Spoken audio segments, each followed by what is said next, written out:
அனைவருக்கும் வணக்கம். மத்திய அரசு ஊழியர்கள் மற்றும் ஓய்வூதியதாரர்களுக்கு ஒரு முக்கியமான செய்தி. அதாவது மத்திய அரசு ஊழியர்களுக்கான அகவிலைப்படி உயர்விற்கு ஏஐசிபிஎன் தரக்குறியீடு எண்கள் தற்போது வெளியிட்டிருக்காங்க.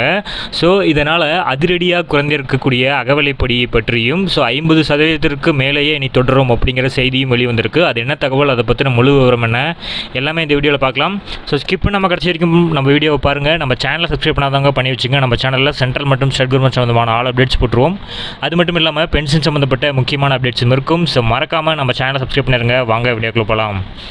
ஃபர்ஸ்ட் ஆஃப் ஆல் பார்த்தீங்கன்னா, மத்திய அரசு ஊழியர்களுக்கு 50% அகவிலைப்படியும் ஓய்வூதியதாரர்களுக்கு 50% அகவிலைப்படி நிவாரணமும் தற்போது கிடைத்து வருகின்றன. 2024 ஜனவரி மாதம் அகவிலைப்படி 4% அதிகரிக்கப்பட்டது. ஸோ அகவிலைப்படி விகிதம் பணவீக்க விகிதத்தை பிரதிபலிக்கும் நுகர்வோர் விலை குறியீட்டை சார்ந்துள்ளது. ஸோ ஏஐசிபிஎன் குறியீடு எண்களின் அடிப்படையில் அகவிலைப்படியில் திருத்தம் செய்யப்படுகிறது. இது ஒவ்வொரு மாதத்திற்கும் ஏஐசிபிஎன்னோட மதிப்பு வெளியிடப்படும். அந்த வகையில் ஜனவரி மாதம், அதாவது ஜனவரி 2024ற்கு ஏஐசிபிஎன்னோட மதிப்பு 138.9 இருந்துச்சு. ஸோ அதற்கான டிஏ 50.85 ஆகும்.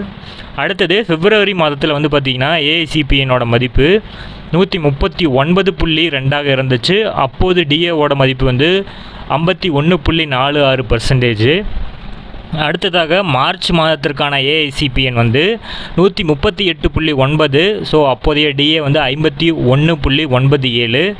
ஏப்ரல் மாதத்திற்கு 139.4, டிஏ 52.45.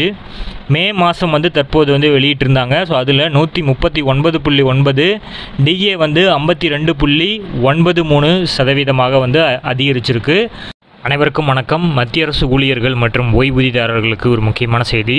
அதாவது மத்திய அரசு ஊழியர்களுக்கான அகவிலைப்படி உயர்விற்கு தற்போது இதுவரை உள்ள தரவுகளின் பிரகாரம் பார்த்தோம்னா ஏஐசிபிஎன் தர குறியீடுகள் மே மாதம் வரைக்கும் கொடுத்துருக்காங்க. ஸோ இதில் 3% அதிகரிக்கும் என கூறப்படுகிறது. இதை தொடர்ந்து பார்த்திங்கன்னா மே மாதத்திற்கு அடுத்ததாக ஜூன் மாதத்திற்கான ஏஐசிபிஎன் தர குறியீடு கூடிய விரைவில் அறிவிக்கப்படும். ஸோ அந்த அறிவிப்பு வந்த உடனே 0.5% மேலும் அதிகரிக்கலாம். அப்படி அறிவிக்கும் பட்சத்தில் அது 53.43% தான் இருக்கும். ஸோ அதை 53 தான் கணக்கில் எடுத்துக்குவாங்க. ஸோ அகவிலைப்படி ஜூலை மாதத்திற்கான அகவிலைப்படி 3% மட்டும்தான் அதிகரிக்கும். சமீப காலங்களில் அகவிலைப்படி 0 ஆகுமா என்ற கேள்வி இருந்தது. ஆனால் அகவிலைப்படி இப்போது 0 ஆக்கப்படாது, தொடர்ந்து அதிகரிக்கப்படும் என்பது குறிப்பிடத்தக்கது. அதாவது 50%-லிருந்தே தற்போதும் அப்படியே அதிகரித்துட்டே வரும். அதை தான் குறிப்பிட்டிருந்தோம். ஸோ அதில் கடந்த முறை அடிப்படை ஆண்டு மாற்றப்பட்டதால் அகவிலைப்படி 0 ஆக்கப்பட்டது. இப்போது அடிப்படை ஆண்டை மாற்றுவதற்கான அவசியமில்லை. ஆகையால் மத்திய அரசு ஊழியர்களோட அகவிலைப்படி 50% தாண்டி செல்லும் என குறிப்பிடப்பட்டிருக்கு. ஸோ அகவிலைப்படி ஜூலை மாதத்திற்கு 53% இருக்கக்கூடிய பெரும்பாலான வாய்ப்பு இருக்குது. ஸோ நம்ம சேனலில் இதற்கான மாற்றங்கள் ஏதாவது இருந்தால் உடனடியாக அப்டேட் பண்ணுவோம்.